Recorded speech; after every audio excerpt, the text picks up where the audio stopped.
Hi, good morning. My name is Sebastian Kleff. I'm a co-founder and CEO of Sovity, and today I would like to demonstrate our solution of the connector as a service. So what is a connector as a service? Basically enables an easy access to data spaces. So the connector is one software component which is required to exchange data in a sovereign way. And by the connector as a service, we basically provide a very low entry barrier with a seamless onboarding, a fully managed service, and integration, so that you basically can focus from day one on the business and use cases based on a managed solution which takes care of the data exchange. Before starting the demonstration, I would like to give you a short overview of the scope and the process. So basically, we will start with a deployment of a connector. So you will see the highly automated deployment process of the connector, which is then an individual connector for you as user. And then within the connector, we will do two key steps. Firstly, we will start with creating a data offering. So basically sharing data. For that, we need to connect a data source and define usage policies. And after that, we will also show how it is able to consume data by the connector. I will switch my screen now to the actual portal. So you should see now the admin portal. So this is the Sovity admin portal. You as a user will not see that. I'm just showing it to quickly give you an intro how easy it is to start a new connector. And this is done by creating a new connector. So a new connector is then we can configure a new connector, which we call now demo test connector. So we can select the front end, which should be used. It should be unique. So demo test 1 to 3.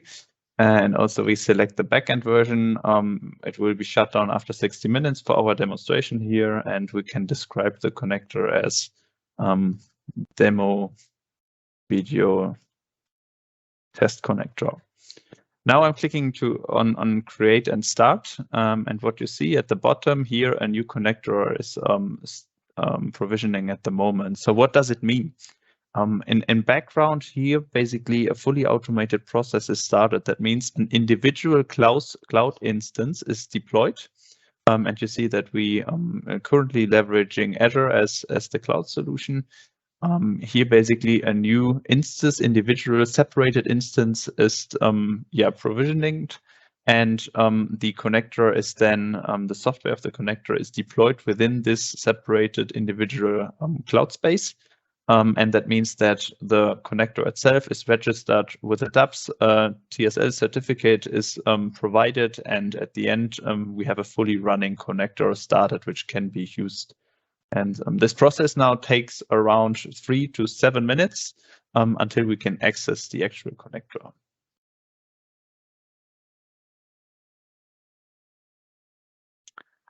Great. What you see now is basically we have the green color here, meaning that our connector is now fully deployed, it's running and ready to access. What you see above here are basically also other demo connectors, which we have started in the past. So clicking now on View Frontend, I will be forwarded to our connector frontend, which is with the name Demo Test 1 to 3. As we gave this as the name for our connector here, you see that this is a fresh new connector with no data sources connected or no active contracts, and this is what we will do now. So from this dashboard, we have different ways to create a data offering. So I'm going now the way via the navigation on the left-hand side, data offerings. I see no data offering is available at the moment, and this is what I will do now. So add data offering. Here I can give now a name to the data offering and define some metadata. And this is now for us. I will choose a data source which provides, so it's a publicly available data source, just to show how simple it is. We're choosing a cryptocurrency, Ethereum, So this is how we call now our data offering crypto Ethereum value. We now can also give it a description. Cryptocurrency value each minute. The publisher is now who is publishing the data offering, and this is sovity in this case. So we just add the URL of sovity here. We can give in addition, also some keywords. So those are the keywords how our data offering can be searched later on. And here I'm adding crypto just as one simple keyword. The license is also important. So each data offering needs to have a link to a license, and the license defines is somehow like terms and conditions, which define how the data offering can be used. And I'm now using here a standard Open Data Commons license. So you can quickly show that here as well. So this is a defined data usage agreement on a publicly open level, which we leveraging for our data offering. I can choose a language here. So what is the language of our data offering? It's English. And I can also define a payment modality here, as this is publicly available and free of any charges. I'm choosing free. The second step now is defining usage conditions or usage policies. If I would have already defined some usage conditions, I can just choose those from a template. But as this is a new connector, there are no templates available. And here I can now select different policies, how the data offering should and can be consumed. For example, end time usage. So how often can the data offering from one partner or one other connector be consumed? So for example, 10 times. And the second usage condition I would like to map here is the duration. So for 24 hours, if the data is consumed, the data can be used for 24 hours. Those are now my two usage conditions, which will then be technically enforced by the connector. My offering has a validity period, which is from today for, let's say, 1 week. So next week in May. And here I can also save our conditions, a structure of conditions here as a template, so that it's if this is a setup which I'm using quite often, for example, I call that now 524 because 5 times and 24 hours. This is now saved as a template. So the representation means what data source should be actually provided in this data offering. I have two options here. On the one hand, I can upload data, meaning data will be uploaded into the connector database, or I can connect an external data source. And this is what I am doing now. So basically, I can add a backend connection.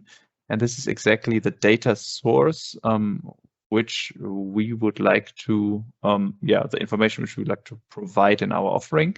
So this is the Ethereum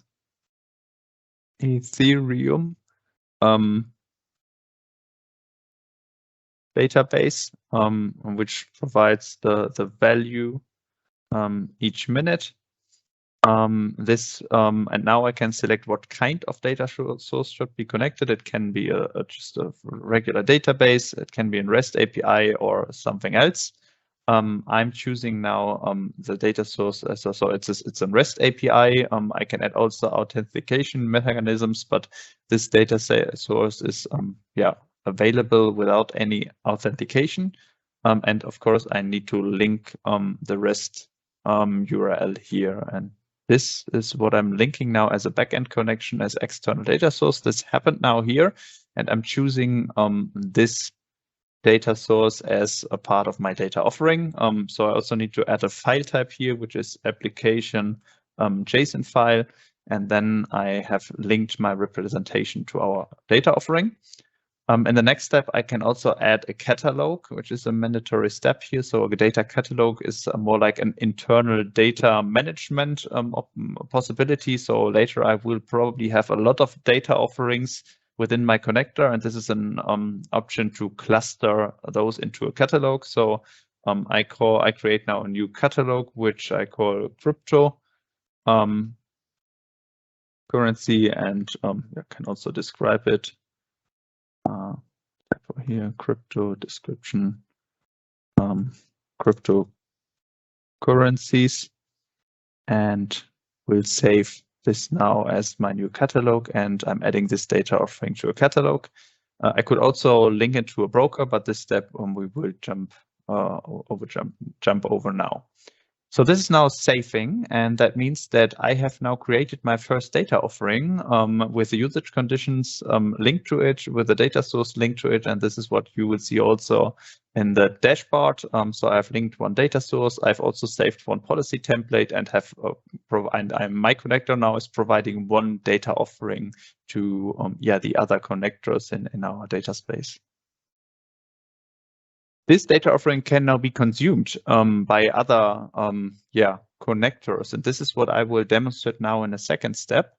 I would like to consume now data from another connector which is in our data space, and for that I firstly would like to link a broker. A broker is like a catalog of different data offerings where connectors can basically store meta information around the data offering, so that I can now search those. And for that, I firstly need to link a broker which I would like to search data offerings. And this is now the sovity test broker, which I'm linking here, and registering basically my broker into that my connector, into that broker. So this is happening now. Now I'm registered at this broker, and I can consume now data from that broker. So this is what I would like to do now. So I can request resources, and here I again have two options. On the one hand, I can now directly ping another connector. For that, I need to provide the connector URL.